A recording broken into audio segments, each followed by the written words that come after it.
this President's Day when the teenagers of Douglas High School in Parkland, Florida should have been home enjoying a day off. They were attending funerals for their classmates. These images are heart-wrenching, and they have ignited a fierce debate in this country as politicians, the media, and beyond all try to pin the blame on gun control or mental illness. But outspoken NFL player Benjamin Watson has this message for everyone. In a passionate Facebook post, he writes, quote, "While justice demands this young man in Parkland, Florida be held accountable for the heinous plan he carried out by his own volition, we must have the courage to take an honest assessment of our culture in its totality and how it relates to this tragedy and others like it." Baltimore Ravens tight end Benjamin Watson joins me now. Ben, good to see you tonight. Thank you for being here. What did you mean by that? Well, what I meant by that is that every time there's an instance like this, something really horrific, we talk about respecting life. And while that's very important, we have to look at our culture as a whole. We incarcerate our young men at alarming rates. We vote for things that create the disintegration of the family. We murder 60 million of our unborns as Roe v. Wade.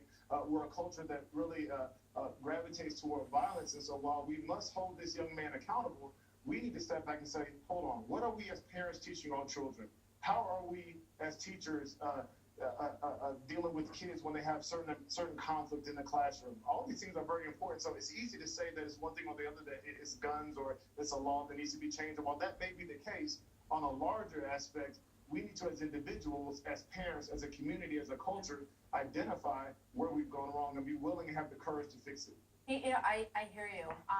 One of the things that's so hard to fathom in this whole situation, I mean, he was orphaned, then he was adopted, and then he lost both of his parents, I should say. They both died due to illness. And then he was with one family, and then he went to another family. I mean, clearly he had a tremendous amount of tragedy over the course of his life. And these people who were very kind, they took him into their home, and they spoke out this morning about how they feel about all this. Let's watch that.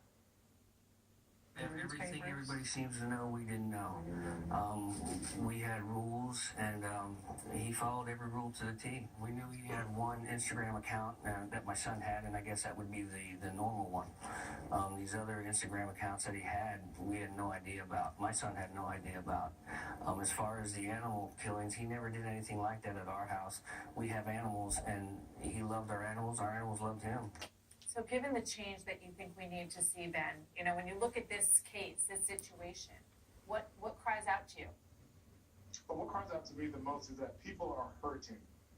This young man went through so much in his life, so much tragedies, and people are really hurting. And when you take faith out of the public arena, when you take God out of there, people suffer. And whether you believe you're a Christian or not, those principles really carry us through. I mean, talking to my father, who has seen kind of how things have changed over the course of his lifetime, a lot of people of his generation point to the fact that when we start to remove God from the public sphere, we start to suffer the consequences. And so for me, I look at this young man, I say, there's a lot of people like him that are suffering. How can I reach out to him? How can I share the love and hope of Christ to him? How can I listen to him? A lot of times, because of the culture we're in, we're on our cell phones, we're not paying attention to who's around us, we're unwilling to communicate with others, and so they feel like they're isolated in these silos. Let's put up these numbers, because Pew Research says that 7 out of 10 Americans consider themselves Christian. However, the number has slipped by more than 8% over the course of the last 7 years. So what do you, and you talk about your dad, and you speak with him about this, what does he attribute that to? Well, it's one thing to poll and say these people are Christian. More what I'm talking about is understanding that because of who God is and because of his love for us, we respect all life. And that there's a broad spectrum there.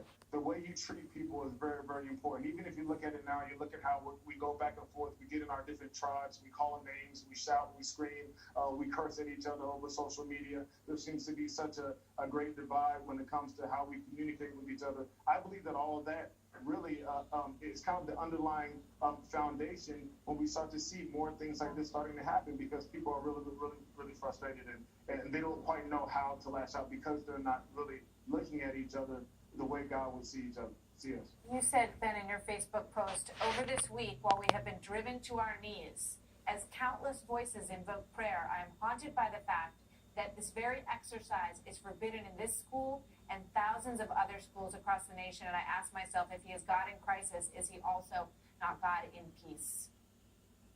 Yeah, well, one thing I've always said, whenever we have a natural disaster or a hurricane or an earthquake, something like that, or a school shooting, of which we've had many over the last few months, we always invoke prayer. We say we want to send our thoughts and prayers. We want to pray for these people. And that's very, very, very important.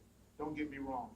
We also need action when it comes to certain laws or whatever that may be. But what I'm saying is that we can't come to God as if he's some sort of cosmic vending machine. Whenever we have a problem, we just reach out to him.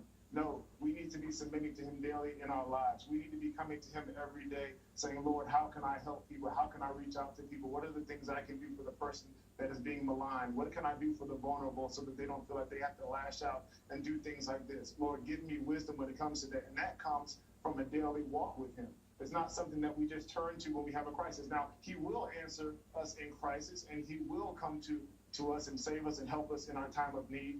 But more importantly, when we look at what's happened in our schools by taking prayer out of schools, by taking the Ten Commandments, God, out of schools, by taking him out of the public sphere, by saying that, you know, we're not going to listen to God, we're not going to talk about him, we're simply going to do what we think is best, and then we turn to him in these times, it rings hollow. And so if we can trust God during these times when we are horrified by what happened, when we have nowhere else to turn, why can't we trust him in those times of peace? Benjamin Watson, wise man. Thank you, sir. Good to see you tonight. Thank you.